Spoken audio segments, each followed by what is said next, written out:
옛날 옛날, 아주 먼 옛날에 산새들이 정겹게 노래하고 맑은 계곡물이 굽이쳐 흐르는 어느 평화로운 고을이 있었습니다.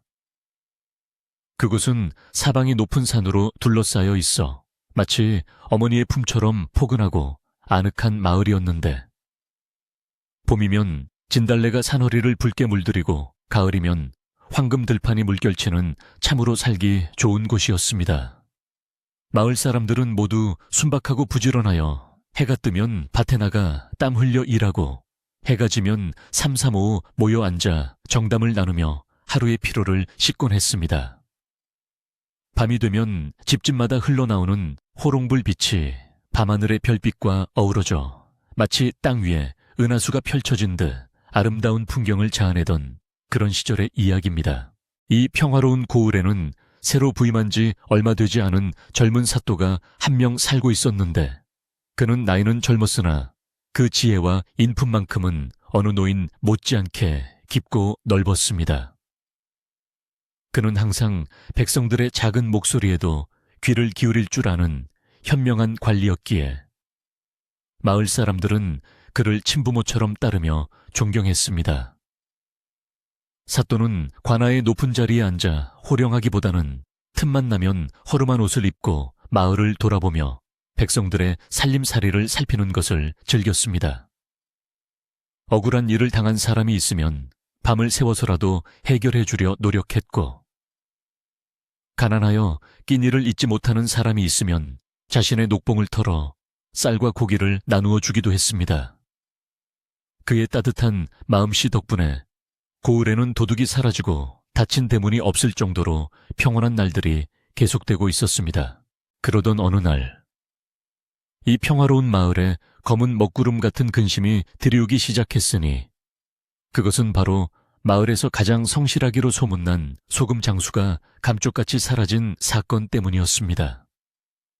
소금 장수는 늙으신 홀어머니를 모시고 사는 효성지극한 청년으로 비가 오나 눈이 오나 무거운 소금지게를 지고 이 마을 저 마을을 돌아다니며 소금을 팔아 생계를 꾸려가고 있었습니다. 그는 언제나 밝은 얼굴로 사람들에게 인사를 건네고, 형편이 어려운 집에는 소금을 덤으로 더 얹어주기도 하여 마을 사람들 사이에서 칭찬이 자자한 사람이었습니다. 그런데 장날 아침 일찍 집을 나선 그가 며칠이 지나도록 돌아오지 않자 마을에는 온갖 흉흉한 소문이 안개처럼 피어오르기 시작했습니다. 소금 장수의 늙은 어머니는 아들이 돌아오기만을 기다리며 매일 밤 동구 밖 정자나무 아래 서서 하염없이 눈물을 흘렸습니다. 해가 서산으로 넘어가고 어둠이 마을을 덮어도 어머니는 발길을 돌리지 못한 채 혹시라도 어둠 속에서 아들의 익숙한 발자국 소리가 들려오지는 않을까 귀를 기울였습니다. 바람이 나뭇가지를 흔드는 소리에도, 풀벌레가 우는 소리에도 어머니는 깜짝 놀라 고개를 들었지만 기다리는 아들의 모습은 어디에도 보이지 않았습니다. 며칠을 뜬 눈으로 밤을 지새운 어머니의 얼굴은 볏짚처럼 까칠해졌고, 눈물마저 말라버린 눈은 휑하니 깊어져 보는 이들의 마음을 아프게 했습니다. 마을 사람들은 혀를 차며 안타까워했지만 누구 하나 소금 장수의 행방을 아는 이가 없어 발만 동동 구를 뿐이었습니다. 견디다 못한 소금 장수의 어머니는 지팡이를 짚고 힘겹게 관아를 찾아가 사또 앞에 엎드려 울음을 터뜨렸습니다. 그녀는 거칠어진 손으로 관아의 마당 흙을 움켜쥐며 제발 자신의 하나뿐인 아들을 찾아달라고 애원했습니다. 아들은 절대 이유 없이 집을 비울 아이가 아니며 늙은 어미를 두고 멀리 떠날 리는 더더욱 없다고. 호소하는 노모의 목소리는 관아의 담장을 넘어 지나가는 사람들의 발길조차 멈추게 할 만큼 절절했습니다. 사또는 자리에서 내려와 노모의 손을 잡아 일으키며 자신의 명예를 걸고 반드시 아들을 찾아 어미의 품으로 돌려보내겠노라고 굳게 약속했습니다. 사또의 따뜻한 위로의 노모는 그제야 조금 안심한 듯 눈물을 닦으며 힘없는 걸음으로 집으로 돌아갔습니다. 사또는 즉시 관아의 모든 포졸들을 풀어 소금 장수가 지나갔을 만한 길목과 장터를 샅샅이 뒤지도록 명령했습니다. 포졸들은 횃불을 밝혀들고 밤낮으로 산과 들을 누비며 소금 장수의 흔적을 찾으려 애썼습니다. 그가 마지막으로 목격되었다는 고개 너머 장터부터 시작해 평소 그가 다니던 오솔길과 샛길까지 빠짐없이 수색했습니다. 사람들은 덤불을 헤치고 바위 틈을 살피며 혹시라도 그가 쓰던 지게나 소금 가마니 조각이라도 떨어져 있지 않을까 눈을 크게 뜨고 찾았습니다. 그러나 야속하게도 며칠 동안 계속된 수색에도 불구하고 소금 장수의 흔적은 머리카락 한 올조차 발견되지 않았습니다. 마치 하늘로 솟았거나 땅으로 꺼진 듯 그는 연기처럼 세상에서 지워져 버린 것 같았습니다. 수색이 길어질수록 사또의 고민은 깊어만 갔는데 그는 밤이 깊도록 잠들지 못하고 관아의 뜰을 거닐며 깊은 생각에 잠기곤 했습니다. 분명 누군가에 의해 해코지를 당했을 가능성이 높았지만 범인이 누구인지, 시신은 어디에 있는지, 심지어 그가 살았는지 죽었는지조차 알 수 없는 막막한 상황이었습니다. 사또는 밤하늘에 떠있는 달을 올려다보며 자신이 백성들을 지켜주지 못했다는 자책감에 괴로워했습니다.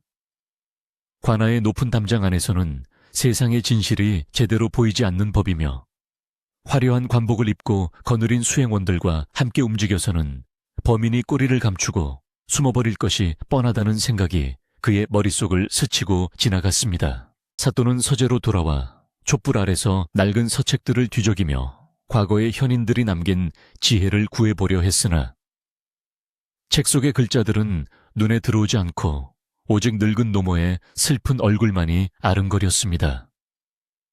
창밖에서는 밤바람이 불어와 문풍지를 떨게 했고 멀리서 들려오는 개 짖는 소리가 적막한 밤의 고요를 깨뜨렸습니다. 사또는 책을 덮고 눈을 감은 채 소금 장수가 사라지던 그날의 상황을 머릿속으로 그려보았습니다. 짐을 가득 지고 고개를 넘던 청년, 그를 지켜보던 누군가의 시선, 그리고 갑작스러운 정적. 사또는 직감적으로 이것이 단순한 실종이나 사고가 아니라 치밀하게 계획된 범죄임을 느꼈습니다. 그리고 그 진실을 밝히기 위해서는 관아의 힘이 아닌 다른 방법이 필요함을 깨달았습니다. 다음 날 아침, 사또는 포졸들을 불러 수색을 잠시 중단하고 모두 관아로 복귀하라는 의외의 명령을 내렸습니다. 포졸들과 마을 사람들은 사또가 벌써 포기한 것이 아닌가 하여 수군거렸지만 사또는 아무런 설명 없이 굳게 입을 다물고 있었습니다. 그는 자신의 방 깊숙한 곳에 있는 낡은 옷장 문을 열고 오래전 돌아가신 선친께서 젊은 시절 입으셨던 남루한 무명옷 한 벌을 꺼냈습니다. 그리고는 집신 한 켤레와 찢어진 삿갓, 다 찌그러진 표주박 하나를 챙겨 들고는 아무도 없는 뒷방으로 들어가 문을 걸어 잠갔습니다. 사또는 결심한 듯 맑은 눈빛을 빛내며 입고 있던 비단 관복을 하나씩 벗어 단정하게 개어 놓았습니다. 거울 앞에 선 사또는 자신의 얼굴에 숯검정을 칠하고 머리카락을 헝클어뜨려 영락없는 거지 꼴을 만들었는데 그 모습이 어찌나 감쪽 같은지 가까이서 보아도 고을의 원님이라고는 상상조차 할 수 없을 정도였습니다. 그는 허리춤에 낡은 쌈지를 차고 어깨를 구부정하게 늘어뜨리며 걸음걸이 또한 절뚝거리는 흉내를 내어보았습니다. 몇 번의 연습 끝에 완벽한 거지의 모습으로 변신한 사또는 만족스러운 듯 고개를 끄덕였습니다. 이제 그는 권위 있는 사또가 아니라 세상 밑바닥을 떠도는 이름 없는 거지가 되어 사람들 틈으로 섞여 들어갈 준비를 마친 것입니다. 진실은 높은 곳이 아니라 가장 낮은 곳에 숨겨져 있다는 믿음이 그의 가슴을 뜨겁게 달구었습니다. 사또는 날이 어두워지기를 기다려 모두가 잠든 깊은 밤 관아의 뒷문을 통해 소리 없이 빠져나갔습니다. 차가운 밤 공기가 얇은 무명옷 사이로 파고들었지만 그는 옷깃을 여미며 어둠 속으로 발걸음을 옮겼습니다. 달빛조차 구름에 가려 희미한 밤길을 걸으며 사또는 소금 장수가 걸었을 그 길을 따라가 보기로 했습니다. 흙길의 거친 감촉이 집신 바닥을 통해 전해져 왔고 어디선가 들려오는 부엉이 울음소리가 스산한 분위기를 더했습니다. 사또는 자신이 지금 걷고 있는 이 길이 단순한 수사의 과정이 아니라 억울하게 사라진 한 청년의 한을 풀어주고 슬픔에 빠진 노모의 눈물을 닦아주는 성스러운 길임을 되새겼습니다. 마을 어귀에 도착한 사또는 인적 없는 거리를 배회하며 거지가 된 기분을 만끽했는데 평소 가마를 타고 지나갈 때는 보이지 않던 것들이 눈에 들어오기 시작했습니다. 담장 밑에 핀 작은 들꽃, 버려진 기와 조각, 집집마다 다른 대문의 모양새들이 생생하게 다가왔습니다. 그는 어느 집 담벼락에 기대어 잠시 쉬면서 내일 날이 밝으면 사람들이 많이 모이는 장터와 주막을 중심으로 정보를 수집해야겠다고 계획을 세웠습니다. 거지의 눈으로 보면 사람들이 경계심을 풀고 무심코 내뱉는 말들을 들을 수 있을 것이며 그 속에 사건의 실마리가 숨어 있을 것이라 확신했습니다. 밤이 점점 깊어가고 새벽이 다가오자 사또는 마을 입구에 있는 낡은 정자나무 아래에 자리를 잡고 누웠습니다. 거친 나무 뿌리를 베개 삼아 누우니 등 허리가 베기고 찬 기운이 올라왔지만 그는 이 정도의 불편함은 아무것도 아니라고 생각했습니다. 오히려 딱딱한 땅바닥에 누워 바라보는 밤하늘은 관아의 안방에서 볼 때보다 훨씬 더 높고 광활해 보였습니다. 그는 별들이 반짝이는 모습을 보며 소금 장수의 영혼이 어딘가에서 자신을 지켜보고 있을지도 모른다는 생각을 했습니다. 반드시 찾아내겠다는 다짐을 다시 한번 굳게 하며 사또는 쪽잠을 청해 내일을 위한 체력을 비축하기로 했습니다. 동이 트기 시작하자 마을은 서서히 깨어났는데 닭 울음소리와 함께 밥 짓는 연기가 집집마다 피어올랐습니다. 사또는 부스스한 모습으로 일어나 기지개를 켜고 표주박을 들고 우물가로 향했습니다. 물을 길러 나온 아낙네들이 낯선 거지에 등장해 수근거렸지만 사또는 아랑곳하지 않고 물 한 모금을 얻어 마시며 너스레를 떨었습니다. 지나가던 과객인데 목이 말라 물 한 잔 얻어 마시러 왔소이다. 인심 좋은 마을이라 물맛도 꿀맛이구려. 그의 능청스러운 연기에 아낙네들은 경계심을 풀고 웃으며 떡 한 조각을 건네주기도 했습니다. 사또는 감사히 받아먹으며 슬쩍 소금 장수 이야기를 꺼내보았습니다. 이리 인심 좋은 마을에 흉한 일이 생겼다니 참으로 안타깝소. 그 소금 장수라는 양반 참 착실했다고 들었는데 사또의 말에 아낙네들은 기다렸다는 듯이 입을 열었습니다. 아이고, 말도 마시오. 그 착한 총각이 하루아침에 사라졌으니 귀신이 곡할 노릇이지. 근데 말이오, 며칠 전에 저 고개 넘어 주막 주인이 갑자기 비단 옷을 사입었다는 소문이 돌지 뭐유. 사또의 귀가 번쩍 뜨이는 순간이었습니다. 아주 사소한 이야기였지만 수사망을 피해 갔던 뜻밖의 정보였습니다. 사또는 짐짓 모르는 척 고개를 끄덕이며 맞장구를 쳤습니다. 허허, 그래요. 주막 장사가 아주 잘 되나 보구려. 아낙네들은 신이 나서 주막 주인에 대한 험담과 소문들을 늘어놓기 시작했는데 사또는 그 말들 속에서 뼈있는 내용들을 골라내어 머릿속에 새겨 넣었습니다. 주막 주인은 평소 노름을 좋아하고 빚이 많았는데 최근 들어 빚을 다 갚고 씀씀이가 헤퍼졌다는 것이었습니다. 게다가 밤늦게 주막 뒤뜰에서 무언가를 태우는 냄새가 났다는 이야기도 흘러나왔습니다. 사또는 직감적으로 그 주막이 사건의 열쇠를 쥐고 있음을 확신했습니다. 그는 아낙네들에게 고맙다는 인사를 남기고 지팡이를 짚고 절뚝거리며 고개 넘어 주막을 향해 발걸음을 옮겼습니다. 그의 겉모습은 초라한 거지였지만 눈빛만큼은 사냥감을 노리는 매처럼 날카롭게 빛나고 있었습니다. 고갯길을 오르며 사또는 주막의 위치와 주변 지형을 꼼꼼히 살폈는데 그곳은 인가가 드물고 숲이 우거져 있어 나쁜 짓을 꾸미기에 딱 좋은 장소처럼 보였습니다. 길가에는 억새가 무성하게 자라 있어 몸을 숨기기도 쉬워 보였고 주막 뒤편으로는 깊은 계곡이 이어져 있어 흔적을 지우기에도 안성맞춤이었습니다. 사또는 숨을 고르며 주막이 보이는 언덕에 멈춰 섰습니다. 멀리 보이는 주막 굴뚝에서는 연기가 피어오르고 있었고 마당에는 몇몇 나그네들이 술상을 앞에 두고 앉아있는 모습이 보였습니다. 사또는 옷매무새를 다시 한번 흐트러뜨리고 표정을 더욱 바보스럽게 일그러뜨리며 주막을 향해 천천히 내려갔습니다. 주막에 가까워질수록 술 냄새와 음식 냄새가 진동을 했는데 사또는 배가 고픈 척 배를 움켜쥐며 주막 마당으로 들어섰습니다. 아이고, 배고파 죽겠소. 나그네에게 밥 한 술만 적선해 주시오. 그의 애처로운 목소리에 술을 마시던 손님들이 눈살을 찌푸리며 쳐다보았지만 사또는 뻔뻔하게 빈 밥그릇을 내밀며 주방 쪽을 기웃거렸습니다.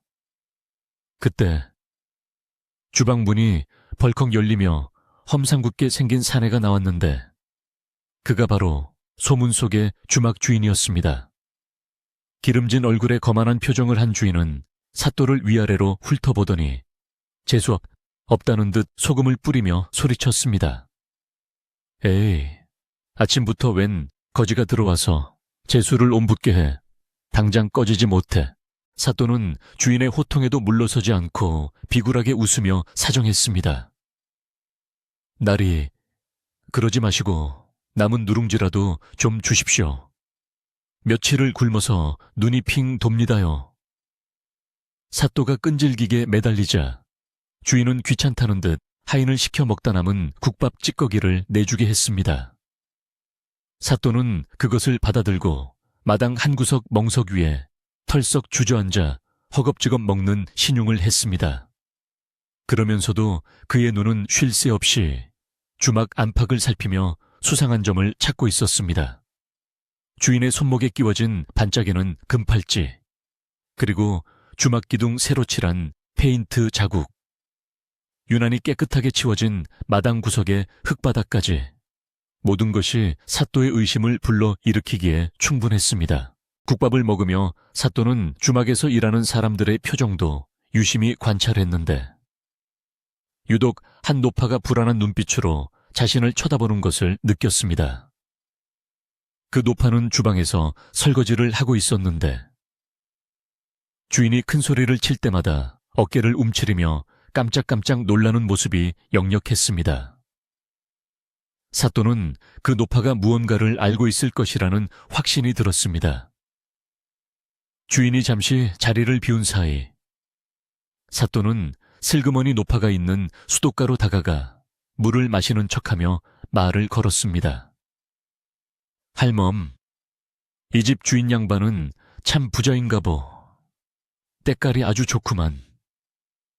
사또의 은근한 말에 노파는 주변을 두리번거리더니 아주 작은 목소리로 속삭였습니다. 스위스, 목소리 낮추시오. 여기는 오래 머물 곳이 못 돼요. 해지기 전에 어서 떠나는 게 좋을 거요. 노파의 떨리는 목소리에는 두려움이 가득 차 있었습니다. 사또는 노파의 반응에 더욱 확신을 얻고 더 깊이 파고들기로 마음먹었습니다. 아니, 밥도 얻어먹었고 잠자리도 청해볼까 했는데 왜 그러시오? 무슨 무서운 일이라도 있었소? 사또가 짐짓 아무것도 모르는 척 되묻자 노파는 한숨을 내쉬며 입을 다물어 버렸습니다. 하지만 그 침묵 속에는 천마디 말보다 더 많은 진실이 담겨 있었습니다. 사또는 오늘 밤 이곳에서 무슨 일이 있어도 결정적인 단서를 찾아내고야 말겠다고 다짐하며 다시 멍석자리로 돌아와 앉았습니다. 해가 서서히 기울어 산 그림자가 길게 주막마당을 덮기 시작했습니다. 손님들은 하나둘 떠나고 주막에는 적막감이 감돌았습니다. 사또는 헛간 구석에 몸을 웅크리고 잠든 척하며 밤이 오기만을 기다렸습니다. 주막 주인이 돈을 세는 소리, 문을 걸어 잠그는 소리, 그리고 뒷뜰에서 들려오는 삽질 소리 같은 것들을 놓치지 않기 위해 온 신경을 귀에 집중했습니다.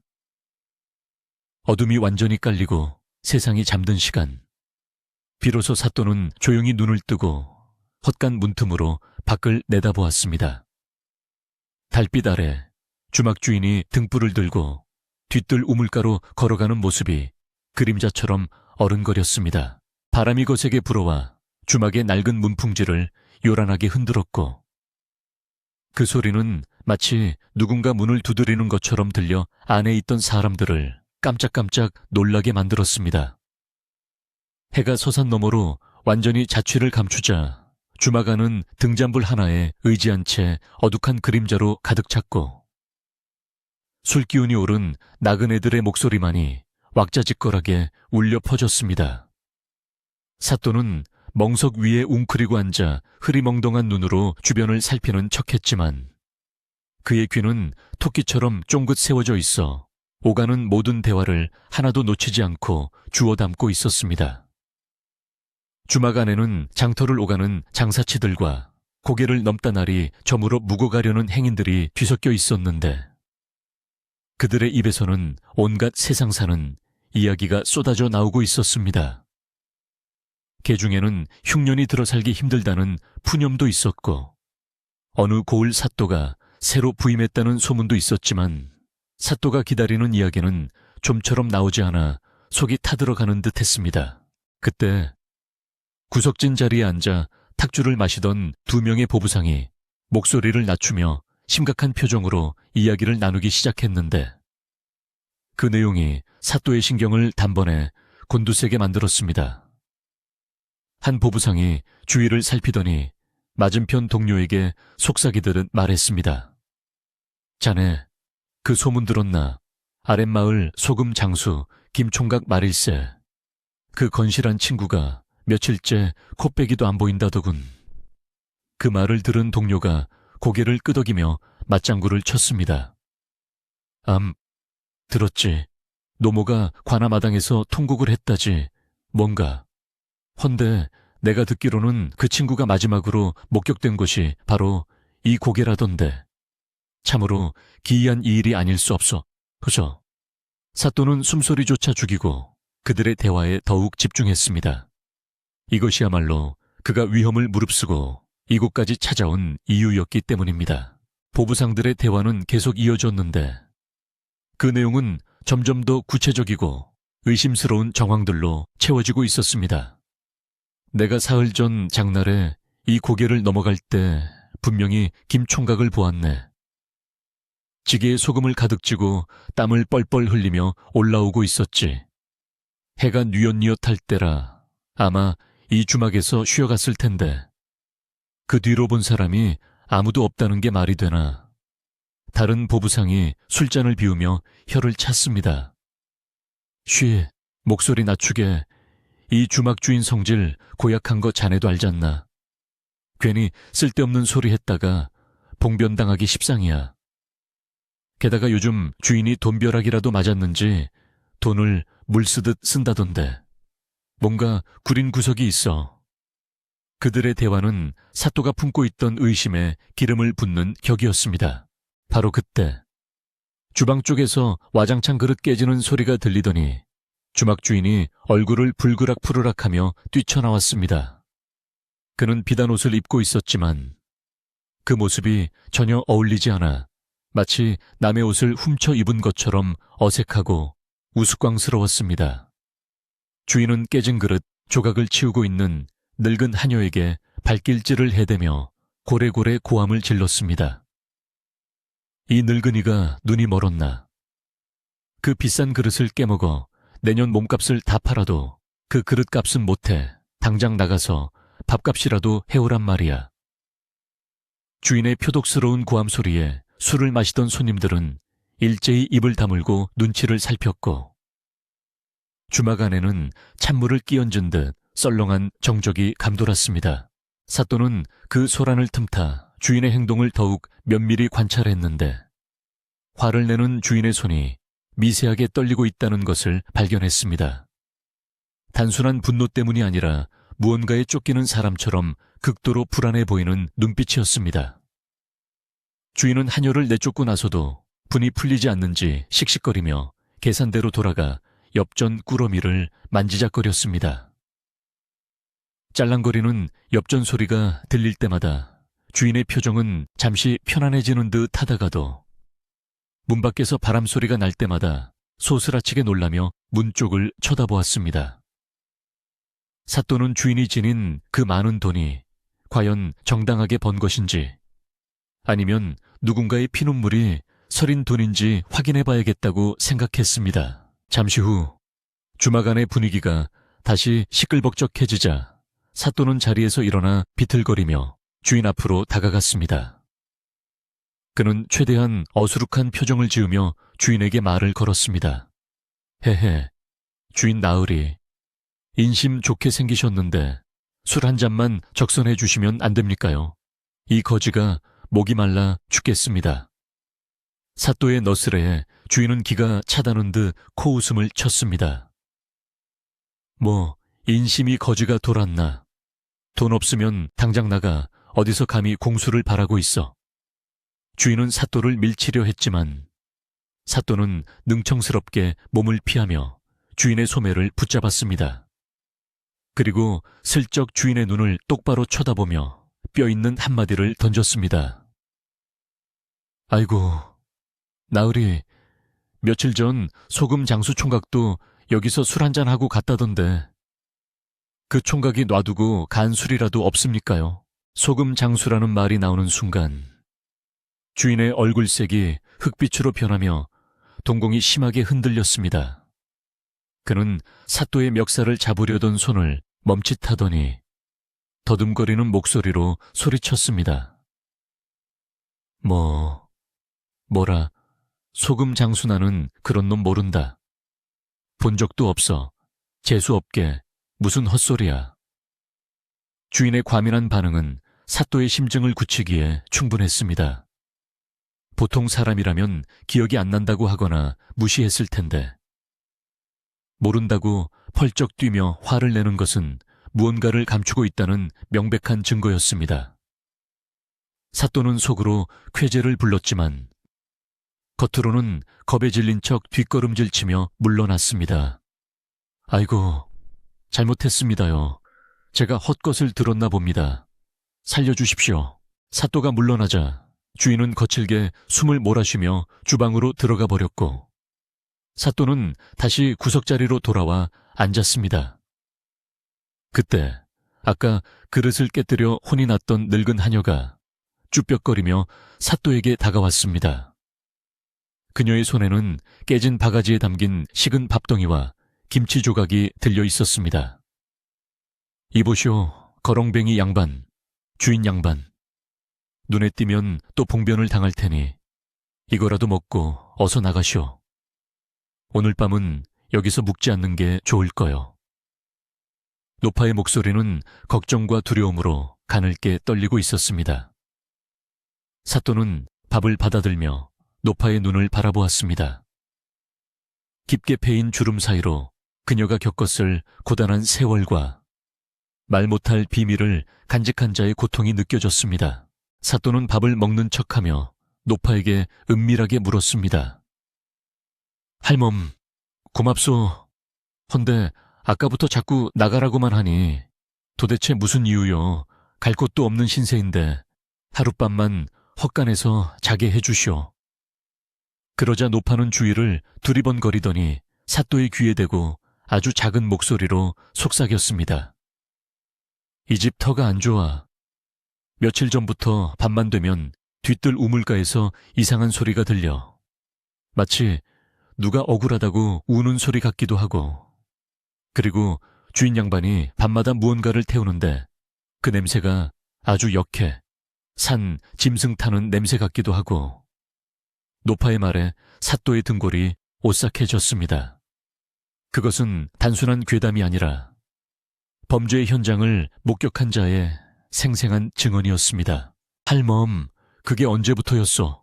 혹시 3, 4일 전 비가 억수같이 쏟아지던 그날 밤 아니오? 사또가 날카롭게 묻자 노파는 깜짝 놀라며 사또를 쳐다보았습니다. 아니, 그걸 대기 어떻게... 맞소. 그날 밤 천둥 번개가 치던 날이었지. 늦은 밤에 웬 손님이 왔었는데 다음날 아침에 보니 온데간데 없고 주인 양반 혼자 마당에 흙을 덮고 있었어. 내가 물어보니 그냥 개가 죽어서 묻었다고 했는데 노파는 말을 잇지 못하고 입을 틀어막았습니다. 자신이 뱉은 말이 얼마나 무서운 진실을 담고 있는지 뒤늦게 깨달은 듯 했습니다. 사또는 노파의 손을 꼭 잡아주며 안심시켰습니다. 걱정 마시오. 내가 들은 건 아무에게도 말하지 않을 테니 할멈도 모른 척하고 계시오. 밤이 깊어지자 손님들은 하나둘씩 짐을 챙겨 떠나거나 방으로 들어갔고 주막 마당에는 정막만이 남았습니다. 사또는 약속대로 헛간 구석에 자리를 잡았지만 잠을 잘 생각은 추호도 없었습니다. 그는 집단 속에 몸을 숨기고 헛간 문틈으로 밖을 내다보며 주인의 동태를 살폈습니다. 주막 건물 안쪽 안방에서는 늦은 시간까지 불이 꺼지지 않았고 그림자가 분주하게 왔다 갔다 하는 모습이 보였습니다. 주인은 아마도 불안함에 잠을 이루지 못하고 서성이고 있는 것이 분명했습니다. 바람이 휑하니 불어올 때마다 마당의 낙엽들이 쓸려다니며 스산한 소리를 냈고 멀리서 들려오는 늑대 울음소리가 공포감을 더했습니다. 시간이 얼마나 흘렀을까? 자정이 넘은 듯한 시각에 드디어 안방문이 조심스럽게 열렸습니다. 사또는 숨을 멈추고 문 쪽을 주시했습니다. 주인이 한 손에는 등불을, 다른 한 손에는 삽을 들고 밖으로 나왔습니다. 그는 사방을 두리번거리며 혹시 보는 눈이 없는지 확인하더니 발소리를 죽여 뒤뜰 쪽으로 향했습니다. 주인의 얼굴은 달빛을 받아 창백하게 질려 있었고 식은땀이 흐르는지 연신 소매로 이마를 훔쳐냈습니다. 사또는 이것이 결정적인 증거를 잡을 기회임을 직감했습니다. 그는 집신을 벗어 손에 들고 맨발로 조심스럽게 주인의 뒤를 밟기 시작했습니다. 주인이 향한 곳은 노파가 말했던 우물가 근처였습니다. 그곳에는 커다란 살구나무가 한 그루 서 있었는데 주인은 그 나무 아래 멈춰서서 다시 한번 주위를 살폈습니다. 그리고는 땅바닥에 등불을 내려놓고 삽으로 땅을 파기 시작했습니다. 퍽, 퍽, 흙을 파내는 소리가 고요한 밤 공기를 갈랐습니다. 사또는 나무 뒤에 몸을 숨기고 그 모습을 지켜보았습니다. 주인이 파내는 것은 깊은 구덩이가 아니라 이미 한 번 팠던 곳을 다시 다지는 듯한 행동이었습니다. 아마도 범행의 흔적이 드러날까 두려워 밤마다 확인하고 또 확인하는 강박적인 행동인 듯 했습니다. 그때 주인이 갑자기 동작을 멈추고 품속에서 무언가를 꺼냈습니다. 그것은 낡은 집신 한 짝과 피가 묻은 듯한 헝겊 조각이었습니다. 주인은 그것들을 구덩이에 던져놓고는 중얼거렸습니다. 제기랄, 이걸 왜 안 태우고 남겨뒀지? 귀신이 곡할 노릇이네. 이것만 없으면 아무도 모를 거야. 아무도. 주인의 혼잣말은 바람을 타고 사또의 귀에 똑똑히 들려왔습니다. 소금 장수의 물건임이 확실해 보이는 증거물들이 눈앞에서 사라지려 하고 있었습니다. 사또는 당장이라도 뛰쳐나가 주인을 체포하고 싶었지만 꾹 참았습니다.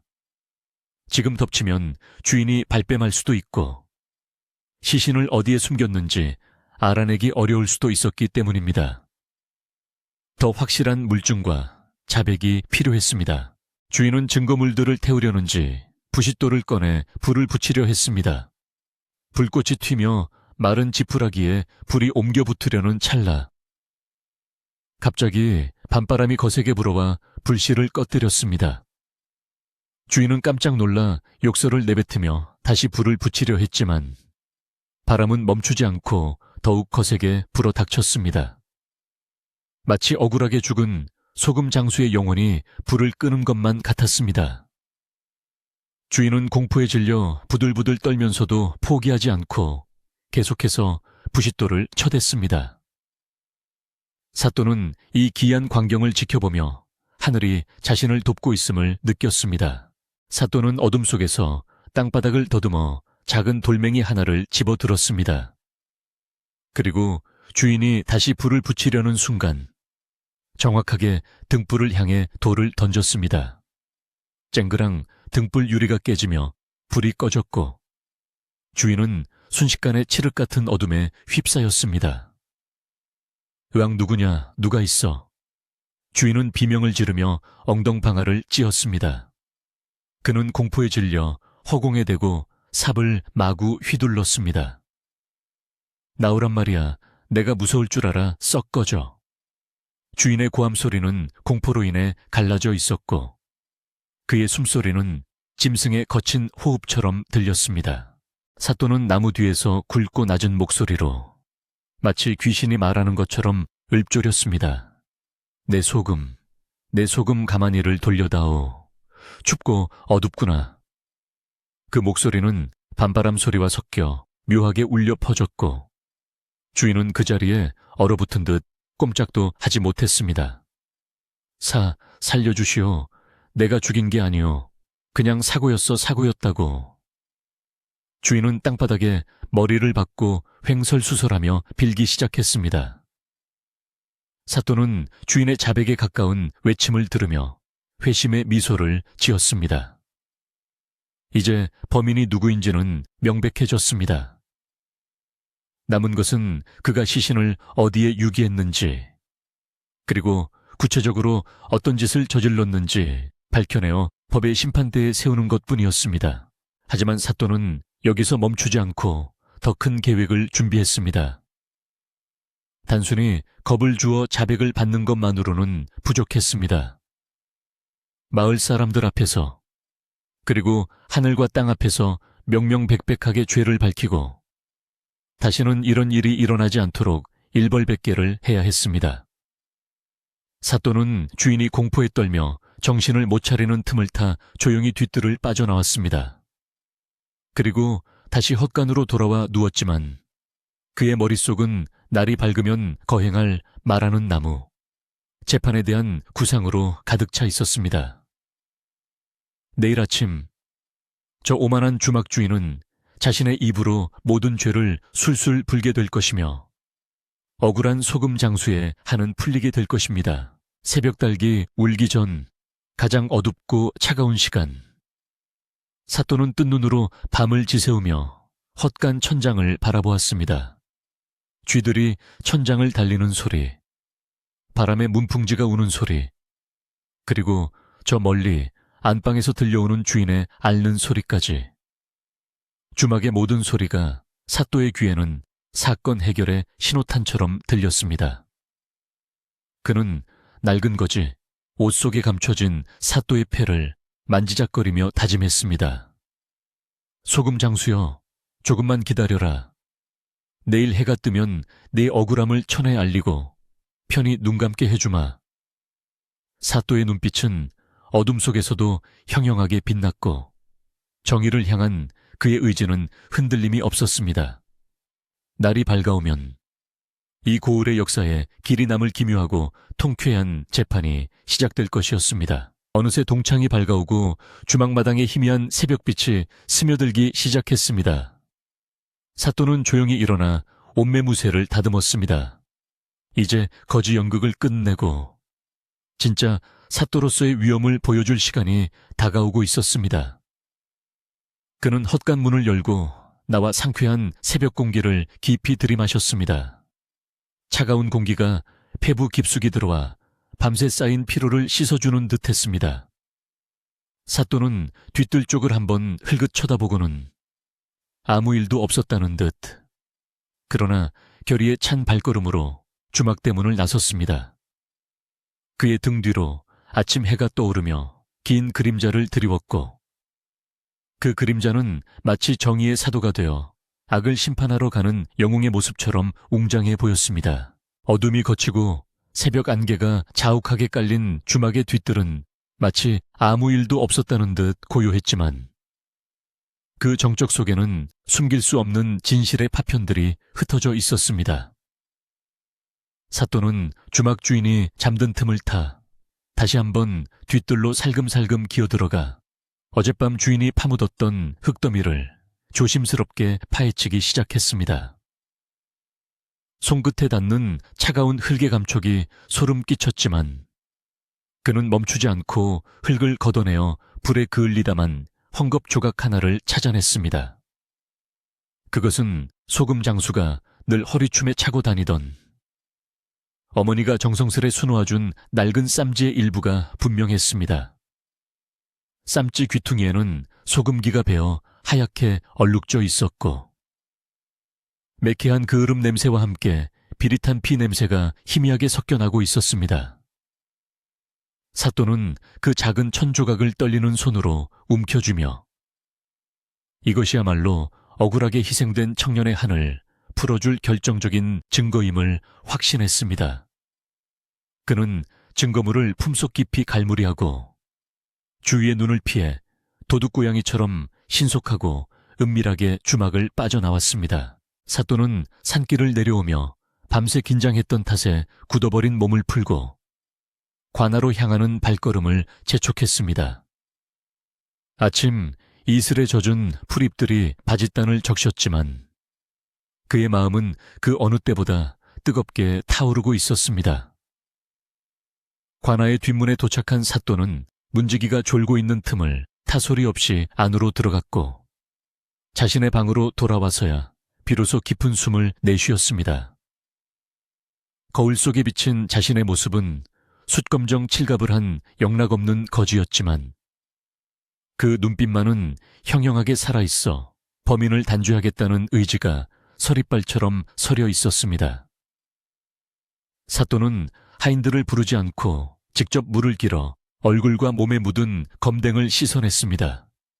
검은 물이 대야에 뚝뚝 떨어질 때마다 주막 주인의 추악한 탐욕과 죄악도 함께 씻겨 내려가는 듯 됐습니다. 몸을 정갈하게 씻은 사또는 며칠 만에 다시 관복을 꺼내 입었는데 묵직한 관복의 무게가 어깨를 누르자 비로소 자신이 고을의 수령임을 다시 한번 실감하게 되었습니다. 그는 익선관을 머리에 쓰고 옥대를 허리에 두르며 거지의 탈을 벗고 정의로운 판관의 모습으로 돌아왔습니다. 사또는 즉시 육방 관속들을 소집하여 대청마루에 정렬시켰습니다. 갑작스러운 소집에 어리둥절한 표정으로 모여든 관속들은 며칠간 두문불출하던 사또가 위험 있는 모습으로 나타나자 긴장한 기색이 역력했습니다. 사또는 근엄한 목소리로 포도대장과 날쌘 포졸들을 앞으로 불러내어 지금 당장 고개 넘어 주막으로 출동할 준비를 하라고 명했습니다. 사또는 포졸들에게 주막 주인을 체포하되 절대로 그를 거칠게 다루거나 섣불리 신문하지 말고 정중히 모셔오라고 당부했습니다. 이는 주인이 빠져나갈 구멍을 만들지 않고 방심하게 만들어 스스로 제 무덤을 파괴하려는 사또의 치밀한 계략이었습니다. 또한 사또는 믿을 만한 신복 한 명을 따로 불러 귓속말로 은밀한 지시를 내렸습니다. 너는 지금 즉시 주막 근처에 있는 오래된 느티나무 속으로 들어가 숨어 있거라. 내가 신호를 보내면 그때 내가 시키는 대로 큰 소리로 외쳐야 한다. 만약 실수하면 엄벌에 처할 것이니 명심하거라. 신복은 사또의 기이한 명령에 의아해하면서도 사또의 비장한 표정을 보고 고개를 조아리며 급히 밖으로 나갔습니다. 모든 준비를 마친 사또는 화려한 가마에 올라타고 위풍당당하게 관아 문을 나섰습니다. 수십 명의 포졸들이 창과 오라를 들고 그 뒤를 따르니 그 행렬의 기세가 대단하여 지나가는 백성들이 모두 길을 비키고 머리를 조아렸습니다. 사또는 가마 안에서 흔들리는 풍경 소리를 들으며 오늘 벌어질 재판이 단순한 처벌이 아니라 마을의 질서를 바로잡고 상처받은 사람들의 마음을 위로하는 굿판과도 같은 것임을 되새겼습니다. 소금 장수에 노모에게 사람을 보내어 오늘 범인을 잡을 것이니 안심하고 기다리라는 전갈도 잊지 않았습니다. 마을 사람들 사이에는 사또가 범인을 잡으러 간다는 소문이 순식간에 퍼져나갔고 호기심 많은 사람들은 하던 일을 멈추고 사또의 행렬을 따라가기 시작했습니다. 한편 주막 주인은 간 밤의 소동으로 잠을 설친 탓에 해가 중천에 뜨도록 늦잠을 자고 있었습니다. 그는 느지막이 일어나 기름진 고기 반찬으로 아침상을 차려 먹으며 어젯밤의 공포를 잊으려 애쓰고 있었습니다. 체스, 어제는 바람소리에 내가 너무 놀랐어. 귀신은 무슨 다 헛것이지.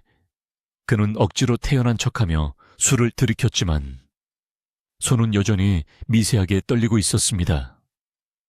그때 주막 밖에서 요란한 말발굽 소리와 함께 사또 행차시다문 하는 외침이 들려왔습니다.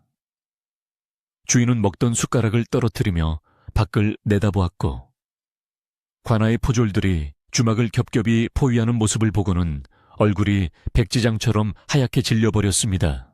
포졸들이 주막 안으로 들이닥치자 주인은 허둥지둥 마당으로 뛰어나와 넙죽 엎드렸습니다. 아이고, 나으리들 누추한 곳에 어인 일이십니까요? 그는 짐짓 아무 죄 없는 양선량한 표정을 지으며 아부를 떨었지만 포도대장은 차가운 표정으로 그를 내려다보았습니다. 사또께서 너에게 물으실 것이 있다 하여 모시러 왔다. 잔말 말고 따라오너라. 주인은 모시러 왔다는 말에 잠시 안도하는 듯 했으나 수많은 포졸들이 자신을 둘러싼 위압적인 분위기에 눌려 꼼짝없이 끌려갈 수밖에 없었습니다. 주막 구석에서 이 광경을 지켜보던 늙은 하녀는 두 손을 모아 빌며 부디 사또가 진실을 밝혀주기를 간절히 기도했습니다. 사또는 주막 주인을 관아로 데려가는 대신 마을 어귀에 있는 거대한 정자나무 아래로 끌고 오게 했습니다. 그 나무는 수령이 500년도 넘은 고목으로 마을 사람들은 그 나무에 마을을 지키는 수호신이 깃들어 있다고 믿고 있었습니다. 사또는 나무 아래에 임시재판소를 마련하고 멍석을 깔아 주인을 무릎 꿇게 했습니다. 마을 사람들은 나무 주변을 빽빽하게 둘러싸고 숨을 죽이며 이 기이한 재판을 지켜보았습니다. 사또는 관복자락을 휘날리며 높은 의자에 앉아 서슬 퍼런 눈빛으로 주막 주인을 내려다보았습니다. 주막 주인은 사또의 얼굴을 힐끔 쳐다보았지만 어젯밤의 그 거지가 바로 눈앞의 사또일 줄은 꿈에도 상상하지 못하고 있었습니다. 내 인놈, 내 조회를 네가 알렸다. 사또의 호령 소리가 쩌렁쩌렁하게 울려 퍼지자 주막 주인은 화들짝 놀라며 머리를 땅에 박았습니다. 사또 나으리 억울합니다요. 저는 그저 술 팔고 밥 파는 장사치일 뿐 법 없이도 살 사람입니다요. 도대체 무슨 죄를 지었다고 이러십니까? 주인은 억울함을 호소하며 눈물까지 글썽이는 연기를 펼쳤습니다. 사또는 그 뻔뻔한 모습에 혀를 찼지만 겉으로는 침착함을 유지하며 다시 물었습니다. 법 없이도 살 사람이라 그렇다면 며칠 전 사라진 소금 장수에 대해서는 아는 바가 없느냐? 사또의 질문에 주인은 잠시 멈칫하더니 이내 고개를 세차게 흔들며 부인했습니다. 소금 장수라니요. 당치도 않습니다. 하루에도 수십 명이 오가는 주막에서 그 많은 사람을 어찌 다 기억하겠습니까? 저는 모르는 일입니다요. 주인이 끝까지 발뺌하자 구경하던 마을 사람들 사이에서 웅성거리는 소리가 터져 나왔습니다. 저놈 저거 눈 하나 깜짝 안 하고 거짓말하는 것 좀 보게. 분명 뭔가 있어. 저렇게 펄쩍 뛰는 게 더 수상해. 사람들의 수군거림에도 아랑곳하지 않고 주인은 억울하다는 듯 가슴을 치며 통곡하는 신용까지 했습니다. 사또는 그런 주인을 가소롭다는 듯 바라보며 품속에서 어젯밤 찾아낸 헝겊 조각을 꺼내 들었습니다. 내가 정녕 모른다고 하니 내 증거를 보여주마. 이것이 무엇인지 아느냐. 사또가 들이민 불에 탄 쌈지 조각을 본 순간 주막 주인의 눈동자가 심하게 흔들렸습니다. 그러나 그는 필사적으로 표정을 관리하며 시치미를 뗐습니다. 그까지 더러운 헝겊 조각이 저와 무슨 상관입니까? 어디서 굴러먹던 걸 주워와서 저한테 뒤집어 씌우려 하십니까? 주인은 오히려 큰 소리를 치며 사또를 몰아세웠습니다. 그는 증거가 불완전하다는 것을 눈치채고 끝까지 오리발을 내밀면 빠져나갈 수 있을 것이라 계산한 것이었습니다. 사또는 주인의 교활함에 분노가 치밀었지만 여기서 흥분하면 일을 그르칠 수 있기에 냉정함을 되찾으려 노력했습니다. 사도는 천천히 자리에서 일어나 나무를 향해 돌아섰습니다. 그리고 엄숙한 목소리로 선언했습니다. 좋다. 사람이 입을 다물고 거짓을 말하니 이제 하늘과 땅이 진실을 말하게 하리라. 이 오래된 느티나무는 500년 동안 이 마을의 모든 일을 지켜보았다. 네가 그날 밤 저지른 일 또한 이 나무는 알고 있을 것이다. 사또의 말에 마을 사람들은 의아해하며 서로 얼굴을 쳐다보았습니다. 나무가 말을 한다니 도대체 무슨 수작인가 싶었지만 사또의 표정이 너무나 진지하여 감히 웃을 수도 없었습니다. 주막 주인은 속으로 코웃음을 쳤습니다. 나무한테 물어본다고 사또가 미쳤나 보군. 다행이다. 오늘만 잘 넘기면 나는 산다. 사또는 향을 피워 나무 앞에 올리고 마치 신령에게 제사를 지내듯 정중하게 절을 올렸습니다. 향 연기가 피어오르며 주위의 공기가 신비롭고 몽환적으로 변해갔습니다. 사또는 칼을 뽑아 나무줄기에 겨누며 큰 소리로 외쳤습니다. 500년을 살아온 신령한 나무여, 너는 그날 밤에 참상을 보았느냐? 저 사악한 자가 죄 없는 소금 장수를 해치고 그 시신을 은닉하는 것을 보았느냐? 만약 보았다면 지금 당장 입을 열어 진실을 고하라. 사또의 외침은 바람을 타고 숲 전체로 울려 퍼졌고 나뭇가지들이 바람에 흔들리며 쏴 하는 소리를 냈습니다. 그 분위기가 어찌나 엄숙한지 구경하던 아이들조차 숨을 죽이고 나무를 쳐다보았습니다. 주막 주인은 처음에는 비웃고 있었지만 사또의 기백과 주위의 분위기에 압도되어 점점 불안해지기 시작했습니다. 설마 진짜 나무 귀신이라도 붙은 건 아니겠지 아니야. 세상에 그런 일이 어디 있어.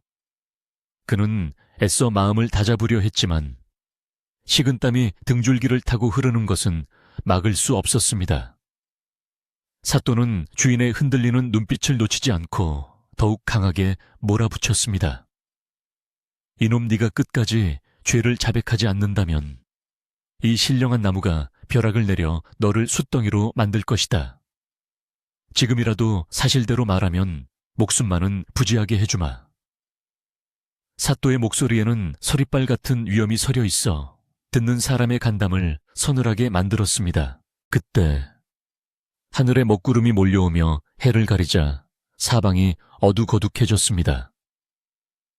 때마침 불어온 돌풍이 흙먼지를 일으키며 회오리 쳤고 정자나무의 굵은 가지들이 기괴한 소리를 내며 뒤틀렸습니다. 마치 하늘이 노한 것처럼 날씨마저 사또를 돕고 있었습니다. 마을 사람들은 두려움에 떨며 웅성거렸고 어떤 노인들은 땅에 엎드려 기도를 올리기도 했습니다. 주막 주인은 공포에 질려 얼굴이 사색이 되었지만 여전히 입을 굳게 다물고 버티고 있었습니다. 그는 자백하는 순간 모든 것이 끝장이라는 것을 알기에 공포를 억누르며 마지막까지 저항하고 있는 것이었습니다. 사또는 이제 때가 되었음을 직감했습니다. 인간의 말로 설득할 수 없는 악인에게는 인간의 힘을 뛰어넘는 공포를 보여주어야만 입을 열게 할 수 있었습니다. 사또는 나무를 향해 다시 한번, 이번에는 더욱 크고 비장한 목소리로 소리쳤습니다. 나무 신령이여, 저 자가 아직도 죄를 뉘우치지 못하고 있습니다. 부디 영험한 목소리로 저 어리석은 중생을 꾸짖어 주시옵소서. 그날 밤의 진실을, 피 묻은 흙의 울음을 토해내 주시옵소서. 사또의 외침이 끝나자마자 갑자기 나무 둥치 안쪽 깊은 곳에서 웅궁거리는 괴이한 소리가 들려오기 시작했습니다. 그것은 바람소리 같기도 하고 짐승의 울음소리 같기도 한 기묘한 소리였습니다. 아유, 억울하다. 억울해. 나무 속에서 흘러나오는 소리는 처음에는 작게 들리다가 점점 커져 천둥처럼 울려 퍼졌습니다. 그 목소리는 땅속 깊은 곳에서 울려 나오는 듯 낮고 굵직했으며 원한에 사무친 귀신의 목소리처럼 음산하기 그지없었습니다. 주막 주인은 소스라치게 놀라 뒤로 나자빠졌습니다. 힉, 이게 무슨 소리야? 마을 사람들도 비명을 지르며 뒷걸음질 쳤습니다. 사또는 미동도 하지 않고 나무를 응시하며 속으로 미리 숨겨둔 신복이 실수를 하지 않기를 바랐습니다. 나무 속의 목소리는 계속해서 이어졌습니다. 욕심 많은 주막 주인아, 내 돈을 탐내어 내 술에 독을 타고 나를 우물가에 묻었지 않느냐. 그 목소리는 너무나 생생하고 구체적이어서 마치 죽은 소금 장수가 살아 돌아와 말하는 것 같았습니다. 주막 주인은 사시나무 떨듯 온몸을 떨며 바닥을 기었습니다. 아, 아니야. 나는 안 죽였어. 독이 아니라 그냥 잠오는 약이었어. 죽일 생각은 없었다고. 주막 주인의 입에서 터져나온 말은 엉겁결에 튀어나온 자백이나 다름없었습니다. 그는 공포에 질려 자신이 무슨 말을 하는지도 모르는 상태였습니다. 사또는 회심의 미소를 지으며 한 발짝 더 다가섰습니다. 들었느냐? 나무가 너의 죄를 낱낱이 알고 있다. 네가 우물가 살구나무 아래에 시신을 묻고 내 물건들을 태우려 했던 것까지 다 보고 있었단 말이다. 나무 속의 목소리는 다시 한번 천둥처럼 호통쳤습니다. 내 이놈 아직도 거짓을 고하느냐? 내 시신은 지금도 차가운 흙 속에서 울고 있다. 당장 내 몸을 꺼내어 어미 품으로 돌려보내지 않으면 내 원혼이 너의 뼈와 살을 씹어 먹으리라. 그 소리는 주막 주인의 귓가에 쩌렁쩌렁 울렸고 그의 정신을 완전히 붕괴시켰습니다. 주인은 머리를 감싸쥐고 괴성을 지르며 바닥을 뒹굴었습니다. 잘못했습니다. 잘못했습니다. 살려주세요. 소금 장수, 귀신님. 제발 살려주세요. 제가 다 불겠습니다. 다 말할게요.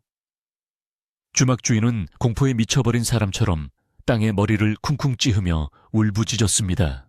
마을 사람들은 이 믿기지 않는 광경을 넋을 잃고 바라보았습니다. 사또의 영험함에 감탄하는 사람, 나무 신령의 위력에 두려워하는 사람, 그리고 드디어 밝혀진 진실에 분노하는 사람들이 뒤섞여 현장은 아수라장이 되었습니다.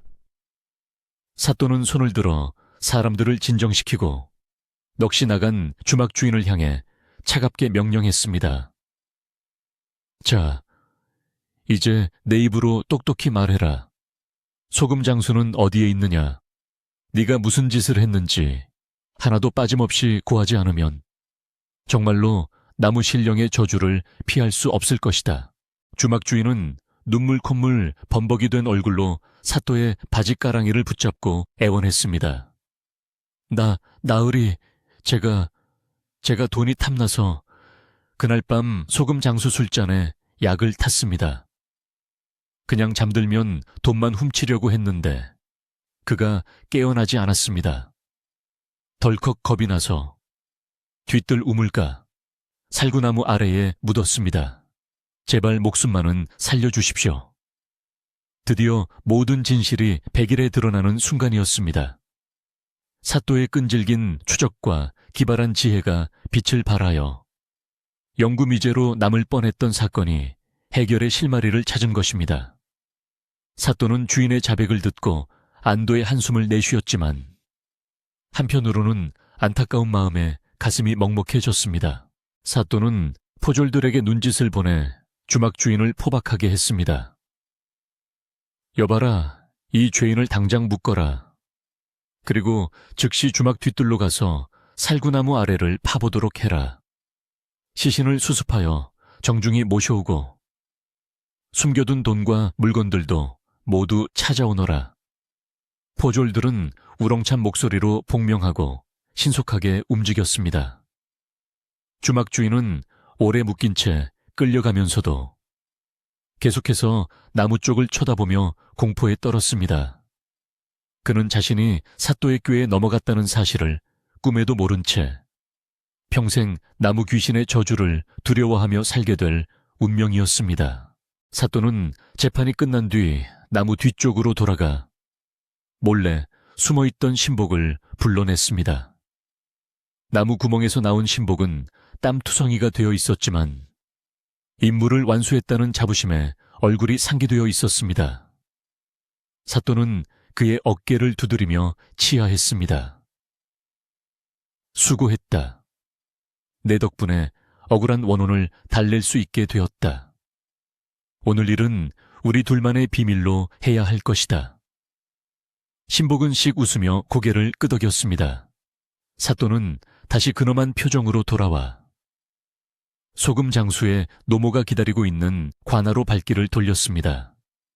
이제 남은 일은 슬픔에 잠긴 어미를 위로하고 마을의 평화를 되찾는 일뿐이었습니다.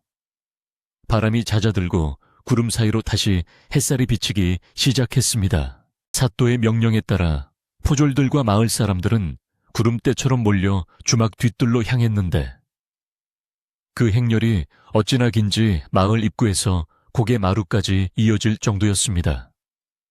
사람들의 얼굴에는 긴장감과 호기심이 동시에 서려 있었고 과연 나무 신령의 말이 사실일지 확인하려는 눈빛들이 번뜩였습니다.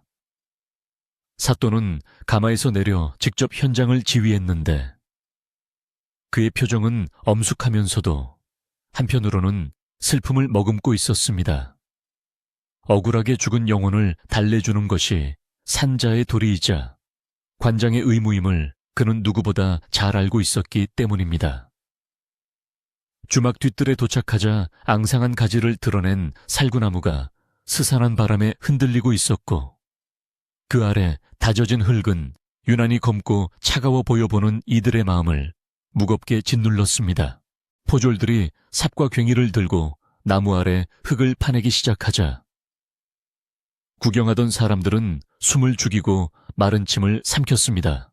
퍽, 퍽, 흙이 파헤쳐지는 소리만이 정적을 깨뜨렸고 주막 주인이 범행을 감추기 위해 얼마나 단단히 땅을 다져 놓았는지 장정들이 힘을 써도 쉽게 파지지 않았습니다. 시간이 지날수록 구덩이는 깊어졌고 지켜보는 사람들의 애간장도 함께 타들어갔습니다. 소금 장수의 노모는 지팡이에 의지한 채 떨리는 몸을 가누며 제발 아들이 아니기를, 아니 차라리 아들을 찾아 편히 보내줄 수 있기를 바라는 모순된 마음으로 구덩이를 응시했습니다. 그녀의 눈에서는 이미 마를 대로 마른 눈물이 다시금 샘솟아 주름진 볼을 타고 하염없이 흘러내렸습니다. 한참을 파들어갔을까? 한 포졸의 삽 끝에 무언가 툭 하고 걸리는 둔탁한 소리가 났습니다. 나으리 여기 무언가 있습니다. 포졸의 외침에 사또가 다급히 다가가고 사람들의 시선이 구덩이 속으로 집중되었습니다. 조심스레 흙을 걷어내자 며칠 전 실종되었던 소금 장수의 싸늘한 시신이 거적에 쌓인 채 모습을 드러냈습니다. 흙투성이가 된 옷가지와 창백하게 변해버린 얼굴을 확인하는 순간 노모는 아이고 내 새끼야 하는 비명과 함께 그 자리에 혼절하고 말았습니다. 마을 사람들은 일제히 탄식하며 고개를 돌리거나 눈시울을 붉혔고 그 참혹한 광경에 분노가 치밀어 올라 주먹을 불끈 쥐었습니다. 사또는 급히 노모를 부축하여 깨우고 시신을 정중하게 수습하도록 명했습니다. 그는 직접 자신의 도포자락으로 시신에 묻은 흙을 털어내며 죽은 자의 넋을 위로했습니다. 비록 늦었으나 이제라도 차가운 땅 속에서 나와 어미의 품으로 돌아가게 되었으니 부디 이승에서의 원한을 풀고 편히 가시게. 사또의 진심 어린 말에 주위의 포졸들도 숙연해져 고개를 숙였습니다. 시신은 준비된 가마에 실려 마을로 옮겨졌고 그 뒤를 따르는 노모의 통곡 소리는 산천초목을 울릴 듯 슬프게 메아리 쳤습니다. 이는 단순한 죽음이 아니라 마을의 평화를 깨뜨린 악행에 대한 슬픔이자 다시는 이런 일이 없기를 바라는 간절한 절규였습니다. 시신 수습이 끝나자 사또는 포졸들을 이끌고 주막 안으로 들어가 주인의 방을 샅샅이 뒤지기 시작했습니다. 나무 신령의 말대로라면 주인이 훔친 돈과 물건들이 어딘가에 숨겨져 있을 것이 분명했습니다. 방 안은 주인의 성격을 보여주듯 값비싼 가구들과 잡동사니들이 어지럽게 널려 있었는데 사또는 벽장과 장롱은 물론 바닥의 장판까지 꼼꼼히 살폈습니다. 바닥을 두드려보던 사또의 눈이 반짝였습니다. 아랫목 구석의 장판 밑에서 텅 비는 소리가 들렸기 때문입니다. 사또가 장판을 걷어내고 널빤지를 들어 올리자 그곳에는 은밀한 공간이 드러났고 엽전 꾸러미와 소금 장수의 물건들이 가득 쏟아져 나왔습니다. 그곳에는 소금 장수가 소금을 팔아 모은 쌈지돈뿐만 아니라 주막을 거쳐간 수많은 나그네들의 물건으로 보이는 폐물들도 함께 섞여 있었습니다. 이것은 주막 주인이 이번 한 번만 범행을 저지른 것이 아니라 오랫동안 나그네들을 등쳐먹고 약을 타서 물건을 훔쳐왔음을 보여주는 명백한 증거였습니다. 마을 사람들은 그동안 주막에서 잃어버렸던 물건들을 확인하며 분노를 감추지 못했습니다. 이 천하의 몹쓸 놈 사람 탈을 쓰고 어찌 이런 짓을. 사람들은 포승줄에 묶여있는 주인을 향해 돌을 던지려 했으나 사또가 엄히 제지했습니다. 죄는 미워하되 사적인 복수는 법도에 어긋나는 법이다. 국법에 따라 엄중히 다스릴 것이니 모두 진정하라.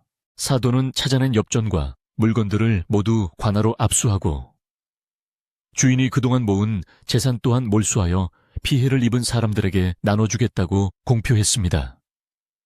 특히 소금 장수의 노모에게는 남은 여생을 걱정 없이 살 수 있도록 충분한 보상을 약속했습니다.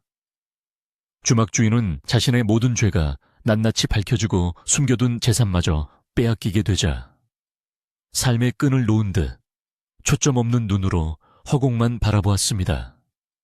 그는 탐욕에 눈이 멀어 사람을 해치고도 무사할 줄 알았으나 사또의 지혜와 하늘의 그물망을 피할 수는 없었습니다. 포졸들은 주인을 죄수 호송용 수레에 태워 관아의 감옥으로 끌고 갔습니다. 사또는 주막에서 일하던 늙은 하녀와 다른 일꾼들을 불러 모았습니다. 그들은 주인의 악행을 알고도 보복이 두려워 신고하지 못한 죄책감에 고개를 들지 못하고 있었습니다. 사또는 그들을 나무라는 대신 따뜻하게 위로했습니다.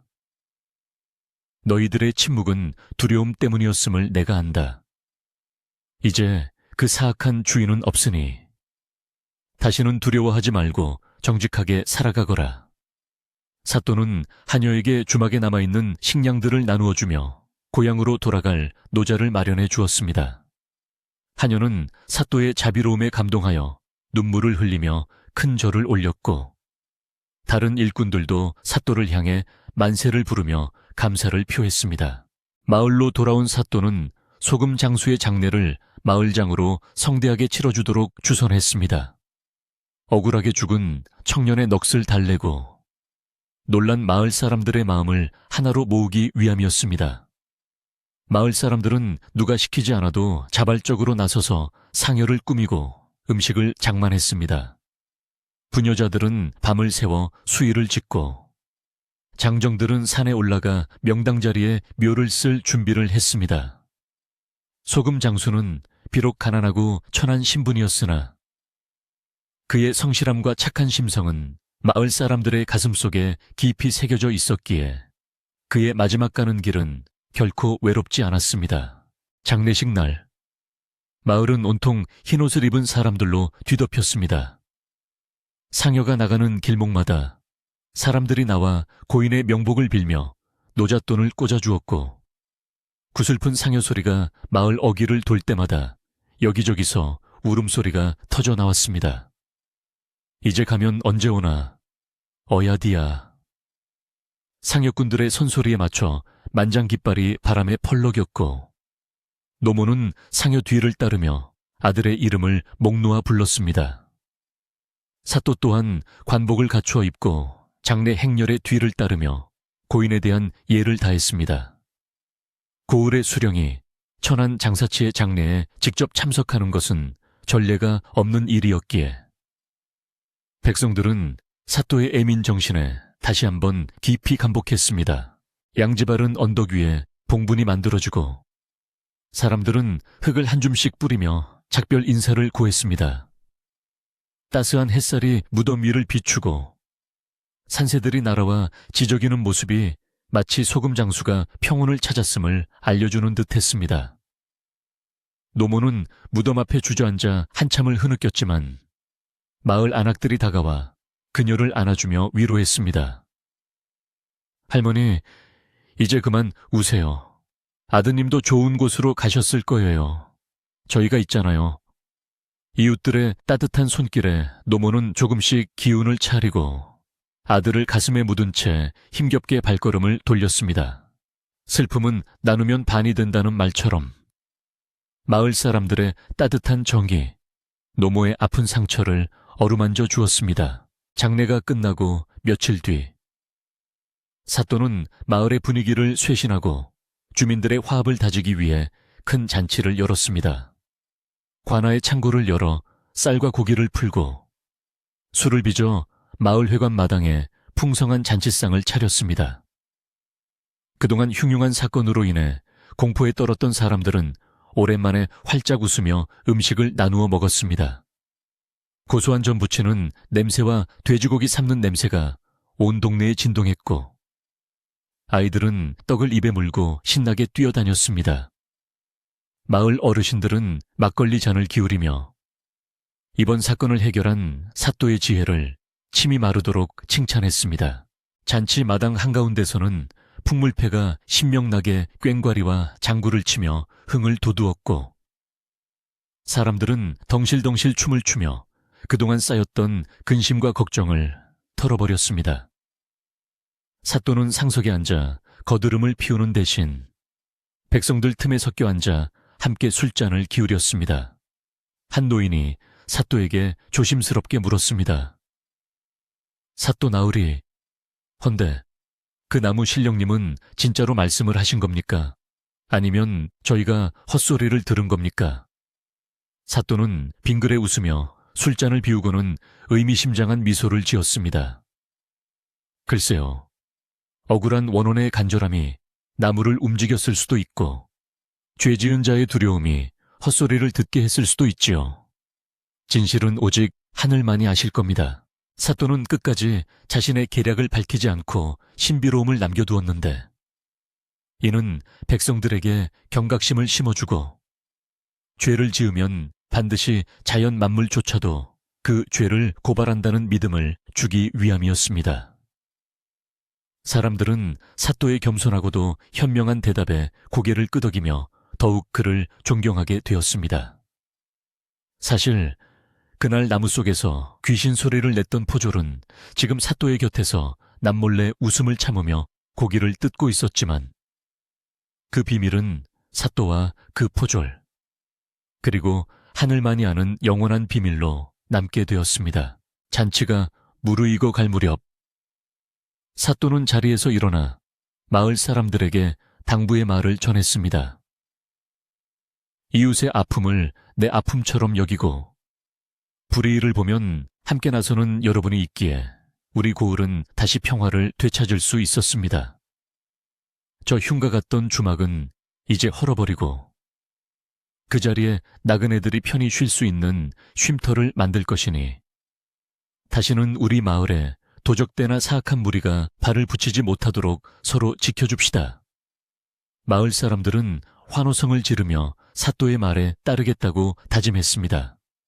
그들의 눈빛에는 이제 두려움 대신 서로에 대한 믿음과 희망이 가득 차 있었습니다.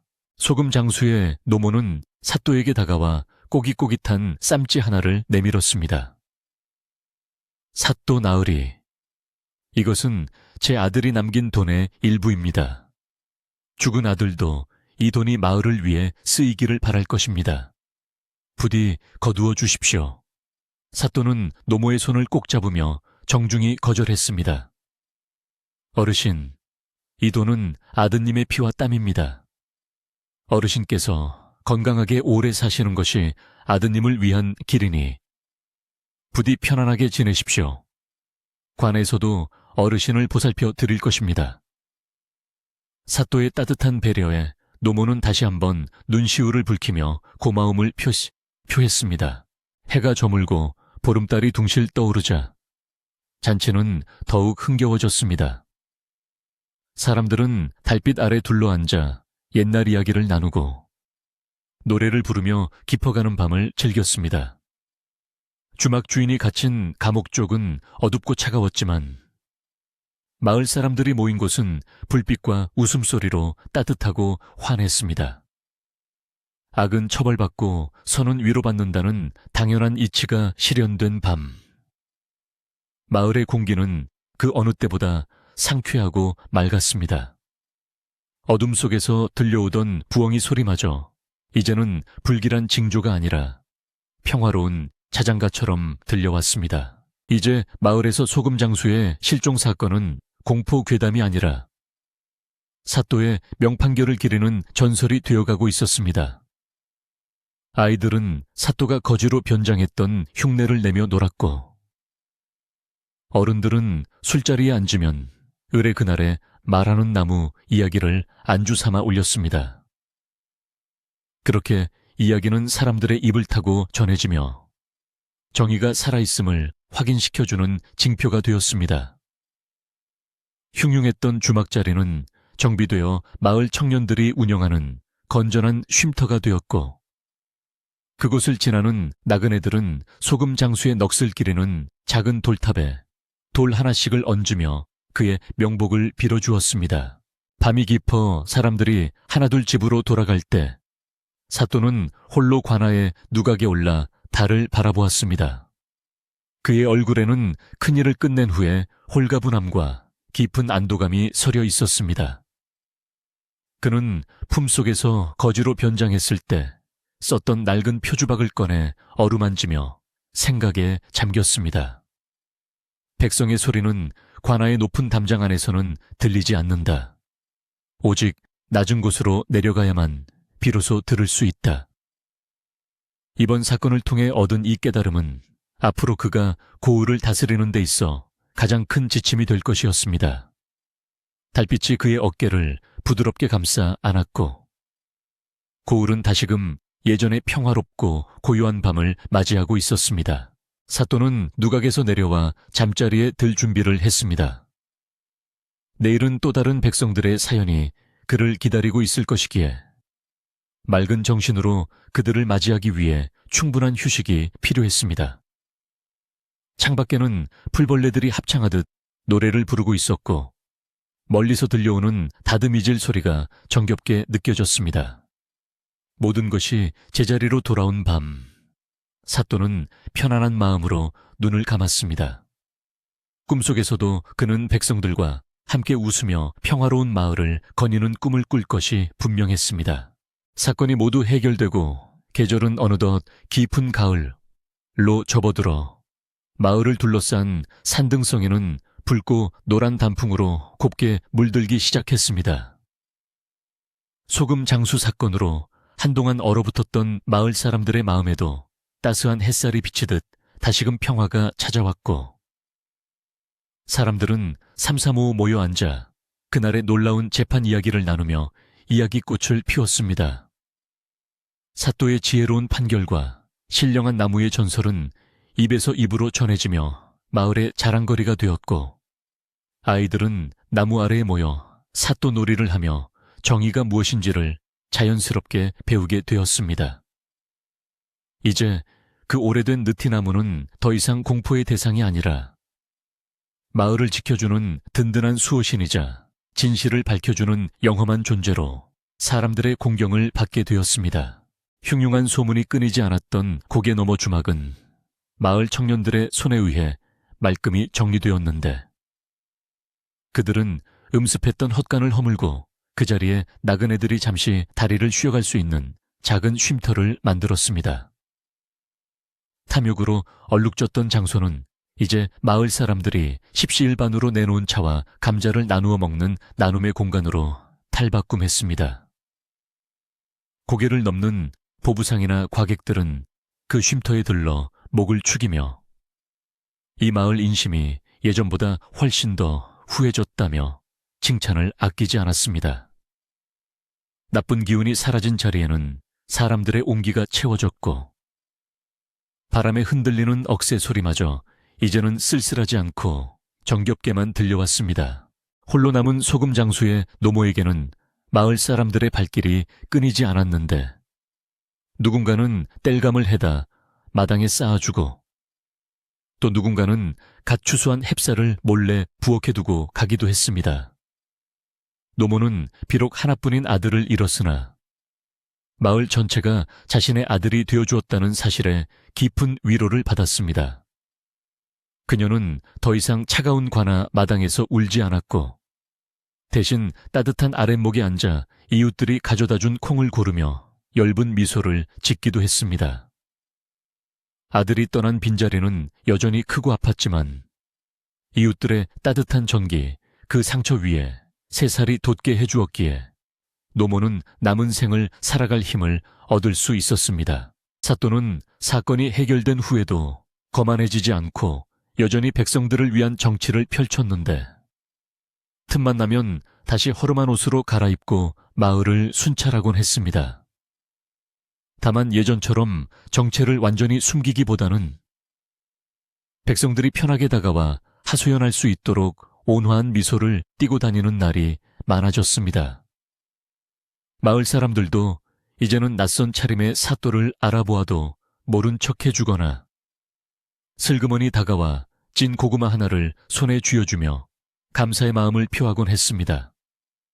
관아의 높은 문턱은 마음의 문턱과 함께 낮아졌고, 사또와 백성 사이에는 보이지 않는 신뢰의 끈이 단단하게 연결되었습니다. 어느 늦은 오후, 사또는 업무를 마치고 홀로 마을 어귀의 정자나무 아래를 찾았습니다. 붉게 타오르는 노을이 나무의 그림자를 길게 들이우고 있었고, 그 아래에는 몇몇 노인들이 장기를 두며 한가로운 시간을 보내고 있었습니다.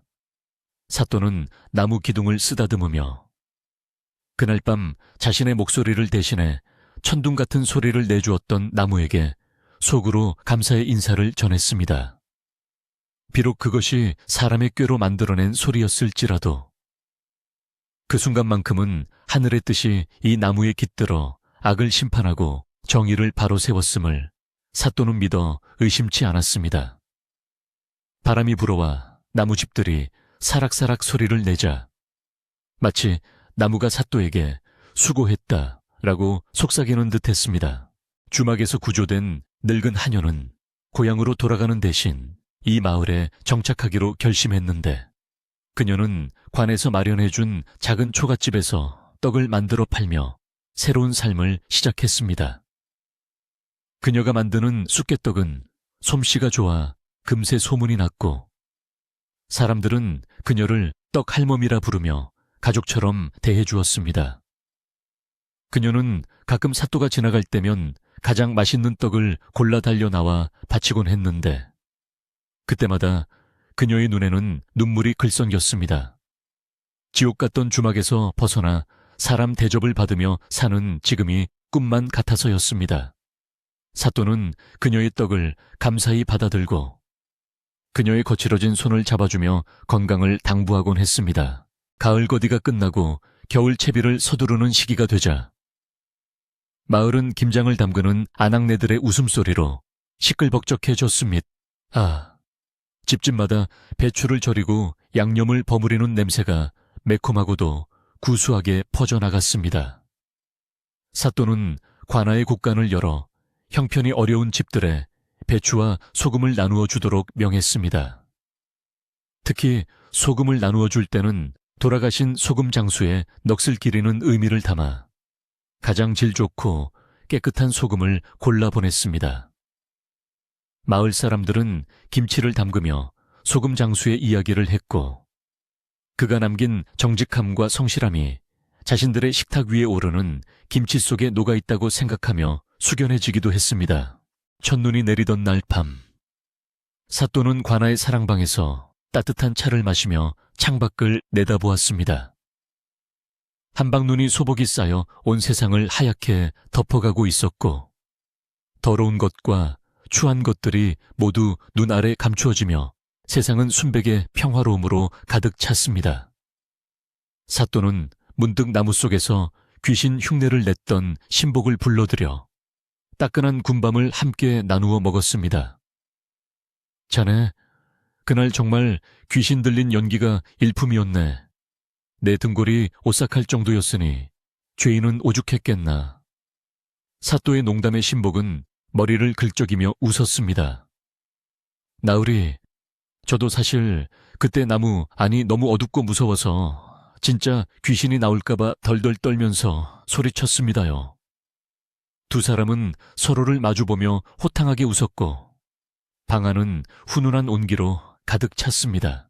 마을의 밤은 깊어가고 눈 내리는 소리마저 들릴 듯 고요한 정적이 찾아왔습니다. 집집마다 켜져 있던 호롱불이 하나둘 꺼지고 사람들은 따뜻한 이불 속으로 파고들어 단잠에 빠져들었습니다. 소금 장수의 노모도 이날만큼은 아들이 꿈속에 찾아와 환하게 웃어주는 꿈을 꾸며 편안하게 잠들었습니다. 그녀의 머리맡에는 이웃들이 가져다준 털신 한 켤레가 가지런히 놓여 있었고 윗목에는 고구마가 담긴 바구니가 놓여 있어 혼자 사는 집이지만 결코 외롭지 않은 풍경을 자아냈습니다. 밖에서는 눈이 계속 내려 노모의 지붕을 포근하게 감싸 안아주었습니다. 다음 날 아침 눈이 그치고 맑은 해가 떠오르자 마을은 눈부신 은세계로 변해 있었습니다. 아이들은 눈 쌓인 언덕에서 비료 포대를 타고 미끄럼을 즐겼고 강아지들은 신이 나서 눈밭을 뛰어다녔습니다. 사또는 관아 마당에 쌓인 눈을 직접 빗자루로 쓸며 하루를 시작했습니다. 하인들이 만류했지만 사또는 내 집 마당을 내가 쓰는 것이 무엇이 흉이냐. 백성들도 모두 자기 집 앞을 쓸고 있을 터인데 하며 웃어 넘겼습니다.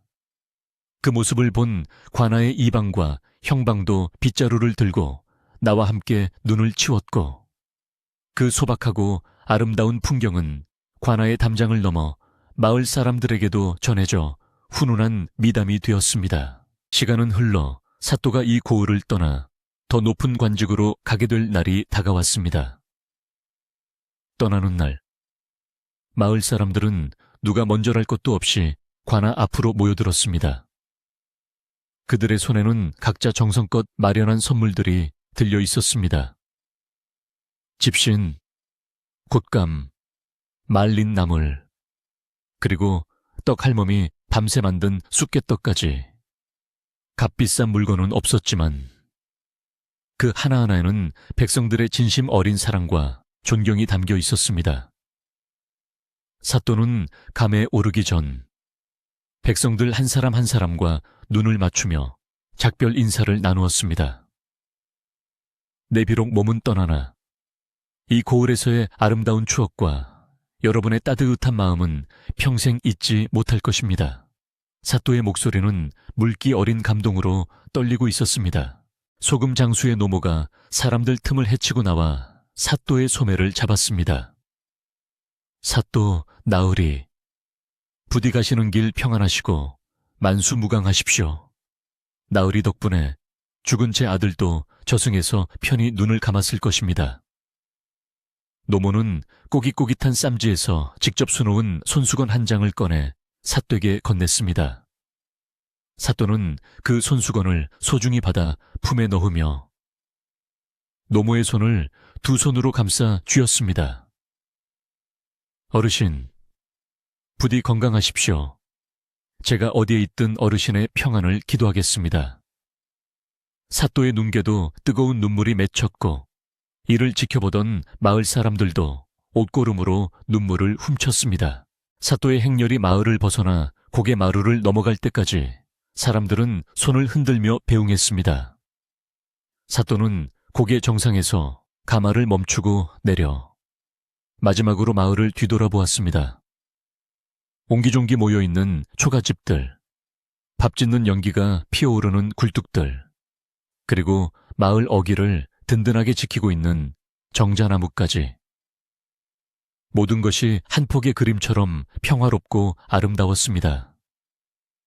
사또는 마음속으로 고을의 안녕을 다시 한번 빌고는 가벼운 발걸음으로 고개 넘어 새로운 임지로 향했습니다.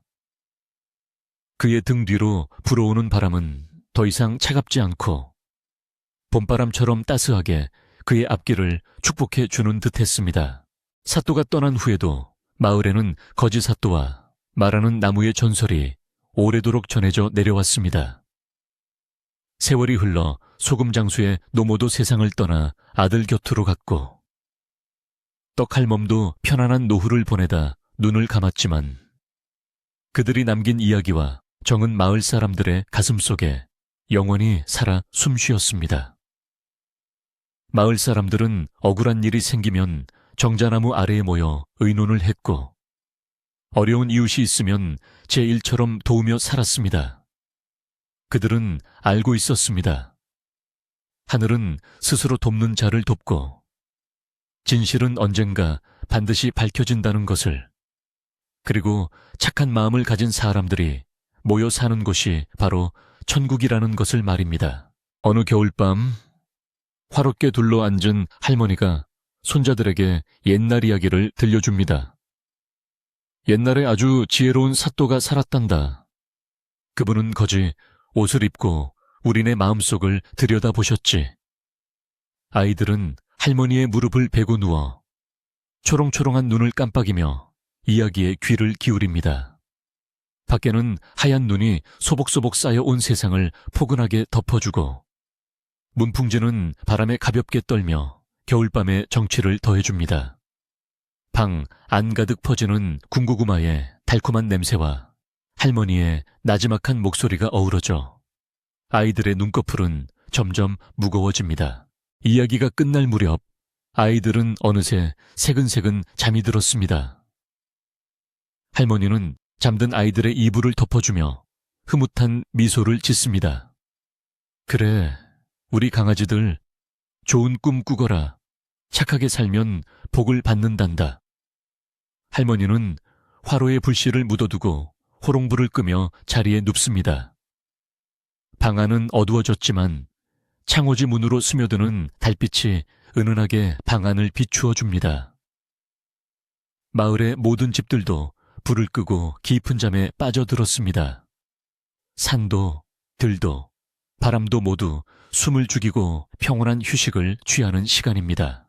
먼 옛날, 바람이 맑게 불던 날에 시작된 이 이야기는 이렇게 따뜻한 구들장 위에서 끝을 맺습니다.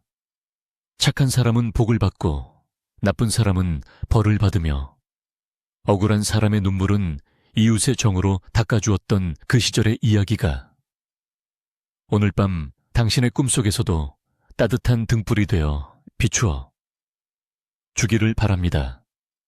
걱정과 근심은 모두 저 밤하늘의 별들에게 맡겨두고 이제 편안한 마음으로 깊은 잠에 드시기를. 그렇게 그 마을 사람들은 대대손손 서로를 아끼고 사랑하며 오래오래 행복하게 살았답니다.